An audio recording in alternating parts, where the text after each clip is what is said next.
এই জয় প্রধানমন্ত্রী নরেন্দ্র মোদীর ধারাবাহিক উন্নয়নের প্রতিফলন। এই জয় আরজেডির জঙ্গল রাজত্বের বিরুদ্ধে মানুষের ক্ষোভের বহিঃপ্রকাশ। বক্তা মুখ্যমন্ত্রী মানিক সাহা। সেই সাথে মুখ্যমন্ত্রী বলেন, এবার বঙ্গ বিজয়ের পালা। টানটান উত্তেজনার মধ্য দিয়ে দু দফায় বিহার বিধানসভা নির্বাচন সম্পন্ন হয়েছে গত মঙ্গলবার। ভারতের নির্বাচন কমিশনের পূর্ব ঘোষণা অনুসারে শুক্রবার সকাল 8টা থেকে বিহার বিধানসভা 243টি আসনের ভোট গণনা শুরু হয়।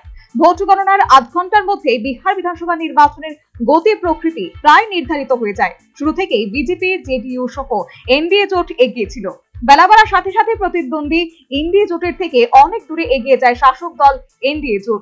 দিল্লি সহ বিভিন্ন রাজ্যের বিজেপি তথা এনডিএ নেতাকর্মী সমর্থকদের আবির খেলা শুরু হয়ে যায়।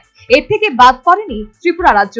পরন্ত বিকেলে কৃষ্ণনগর স্থিত প্রদেশ বিজেপি বিভিন্ন সদর কার্যালয়ের সামনে থেকে শুরু হয় বিহার জয়ের আনন্দে বিজেপি নেতাকর্মী সমর্থকদের মিছিল। সেই মিছিলে আবির খেলার পাশাপাশি ছিল বাজি, পতাকা ফোটানোর ধুম। মিছিলের অগ্রভাগে ছিলেন মুখ্যমন্ত্রী মানিক সাহা সহ প্রদেশ বিজেপির নেতাকর্মীরা। এদিন মুখ্যমন্ত্রী মানিক সাহা বলেন, এই জয় প্রধানমন্ত্রী নরেন্দ্র মোদীর ধারাবাহিক উন্নয়নের প্রতিফলন। এই জয় আরজেডির জঙ্গল রাজত্বের বিরুদ্ধে মানুষের ক্ষোভের বহিঃপ্রকাশ। সেই সাথে মুখ্যমন্ত্রী বলেন, এবার বঙ্গ বিজয়ের পালা। এনডিএ তো অলরেডি প্রায় ঘোষণা করে চলে যাচ্ছে, তো বুঝাই যাচ্ছে মানুষ ভারতীয় জনতা পার্টির নেতৃত্বাধীন যে সরকার এনডিএ উপর বিশ্বাস রেখেছে।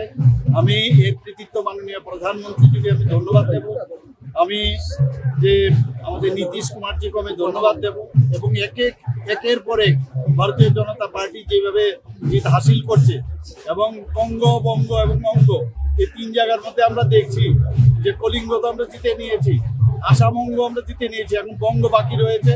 আগামী দিন আমরা নিশ্চিত যে বঙ্গ আমরা জয়ী হব এবং মানুষ চাইছে যেভাবে দুর্নীতি করেছে ওরা, স্কেমের পর স্কিম, গুন্ডাগার্দি, মানুষ সেগুলো পছন্দ করে না। জাতপাতের ঊর্ধ্বে উঠে গিয়ে যেভাবে বিহারের রেজাল্ট এবার বেরিয়ে এসছে তাতে প্রমাণ হচ্ছে যে এক ভারত শ্রেষ্ঠ ভারত মাননীয় প্রধানমন্ত্রীজি যেটা এক বিকশিত ভারতের স্বপ্ন দেখেছেন সেটা আগামী দিন হতে যাচ্ছে। বিহারে রেকর্ড আসন পেয়ে জয়ের দোরগোড়ায় এনডিএ জোট। জেডিইউ কে পেছনে ফেলে বিহারের একক সংখ্যাগরিষ্ঠতা দল হতে চলেছে বিজেপি। শুধু এখানেই শেষ নয়, কংগ্রেস এবং রাহুল গান্ধীর জন্য এই হার অত্যন্ত গুরুত্বপূর্ণ। নির্বাচনের ফলাফলে দেখা গেছে রাহুলের ভোটাধিকার যাত্রা যে 110 আসনকে ছুঁয়ে গেছে, সেখানে কোনো আসনের নির্বাচনের ফল তার পার্টির পক্ষে নেই। প্রত্যাশা মতো বিহার নির্বাচনের ফলাফলে গেরুয়া ঝড়, আর প্রত্যাশার ঢাল কাছ দিয়েও যেতে পারল না বিরোধী মহাগঠবন্ধন পারফরম্যান্স। কার্যত ধুলিস্বাদ বিরোধী শিবির। তার মধ্যে অবশ্য কিছুটা আশা জাগাচ্ছে লাল পার্টি। সিপিআইএমএল বা লিবারেশন বিহারে 4টি আসনে এগিয়েছিল।